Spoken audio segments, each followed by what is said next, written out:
Good evening, this is HorseRacingNation.com editor Jarrod Horak. I'm going to talk about the Colonial Turf Cup Day. They have a big 12 race card, 3 stakes races including the Grade 2 Colonial Turf Cup on Saturday, June 19th. I'm actually going to be going out and covering that event for HorseRacingNation.com. But tonight let's just preview the 3 stakes races and then I'll talk about a few other things after that. The first stakes race on the card is going to be the 8th race and it's going to be the Buckland Stakes. Fillies and mares, 5.5 furlongs on the turf course. Your favorite in that race is going to be number 3, Libor Lady, 5-2 on the morning line. Very fast early. She owns the best overall pace figures, so look for her to probably try to go right out to the front and wire the field. She does have a good shot at wiring the field. She's a 7-time turf sprint winner. She's in good form, so look for her to go right out, set the pace, try to wire the field. My top choice in this race is going to be number 10, Suzona, 4-1 morning line. This one ran into Starfish Bay at Pimlico. That was on May 14th. She ran a good race that day. Last time out ran here at Colonial Downs. She was the heavy favorite, didn't end up winning, but that was a short field and the winner did go wire to wire that day, so she probably didn't quite get enough pace help. I think in this event she will get some more pace help, and also coming out from that 10 post, maybe she could tuck into a decent tactical position. She's going to try to pounce on the leaders turning for home. A little bit value as well at 4-1. Long shot to look at here, number 5, Tripped, 20-1 morning line on this one. She's easily won all 3 of her local turf starts. She's going to face much tougher company this time though. She faced a non-winners 3 lifetime claiming company in her last win, jumping up into the stakes ranks, but you do have a horse for course, 20-1. A good horse to probably throw into your trifectas and superfectas because she is going to offer a lot of value in those slots. The 9th race on the day is going to be the Grade 3 all-along stakes. For fillies and mares, you're going to be traveling 9 furlongs on the turf course. In this race, number 4, Tizaquina is your 2-1 morning line favorite. In her last start, that was back at Arlington Park. It was a stakes race on poly track. She went out and controlled the pace that day, easily went wire to wire. She's actually won 3 times this year. She's a multiple stakes winner. She has good early pressing speed. She doesn't need the lead to win, so look for her to be probably on or near the lead in this event, and she's probably going to run another good race. Not a lot of value there though. A couple horses that came out of last year's Virginia Oaks, number 3 Blind Date and number 5 Shared Account. Blind Date won that event by a head. That was a good effort at this course and distance. That was last summer.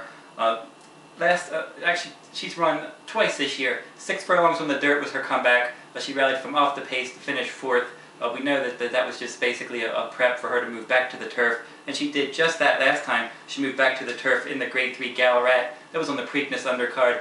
She ended up racing wide throughout that day, and possibly just one sprint prep wasn't enough to propel her forward. So now she has that dirt sprint, and then she also has the Gallarat. So now she's making her 3rd start off of a layoff, coming back over to a turf course, which she is a graded winner over. Look for her to maybe come from a bit off the pace. 8-1 morning line, a lot of value here. If she can run back to her 2009 form, she could surprise in this spot.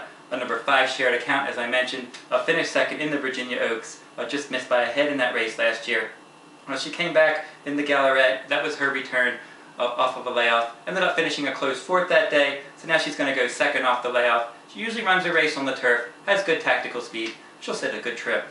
In the 10th race is our feature race of the afternoon. That's going to be the Grade 2 Colonial Turf Cup. It's for 3-year-olds. They're going to be traveling 1 mile and 3/16 on the turf course.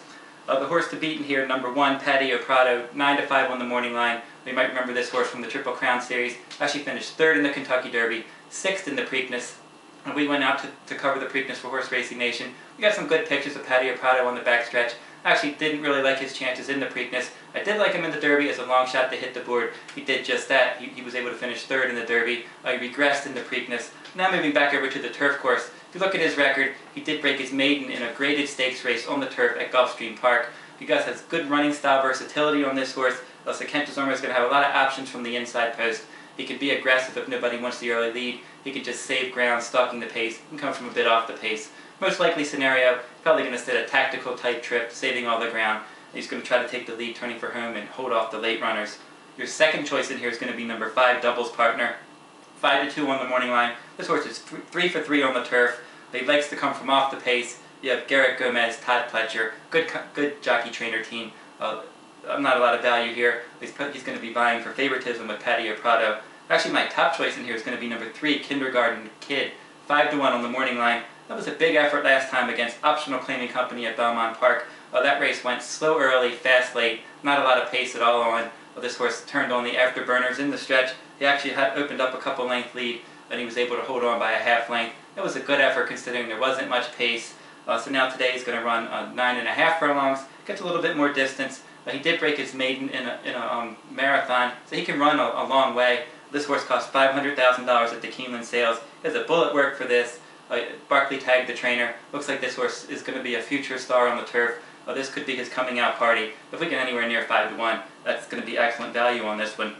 Let's mention some others in the field. Number 2, Working for Hops, is going to be 9-2 on the morning line. This one definitely has some talent. Has some good speed. He's going to be up on the pace. But I think 9.5 furlongs, a little bit too far. I think maybe a mile and a 16th is his best distance. A mile and 3/16, a little bit too far. A couple others in here. Number 16's Kitten, 8-1 morning line. Finished up the track in the Kentucky Derby. He was your Lane's End winner on Poly track. This horse also can handle the turf. He has a decent rivalry going with Paddy Prado. They faced each other numerous times. Dean's Kitten has beaten him before. So maybe for a bit of value, I would say maybe in the exotics, throw him in. I think he may fall a little bit too far off the pace in here.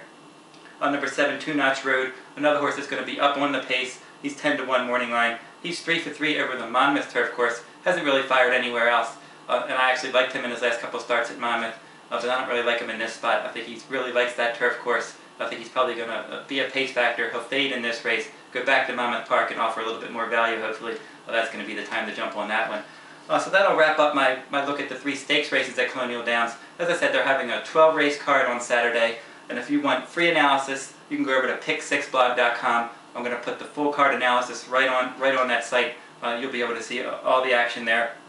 And also for horseracing.com this weekend, we cover a lot of free stakes races of the day. So if you go over to horseracing.com, you look on the plays of the day section, you'll see plenty of stakes coverage for the feature races of the weekend. That's going to wrap up my Colonial coverage. Actually, I'll be back Saturday night. I'm going to shoot a video out there after the 3 turf stakes races run, and we'll come back and recap the card, and I'll also come back with some pictures and my thoughts on the whole afternoon. So that'll do it for this event. This is horseracing.com editor Jarrod Horak. I'll see you again Saturday night.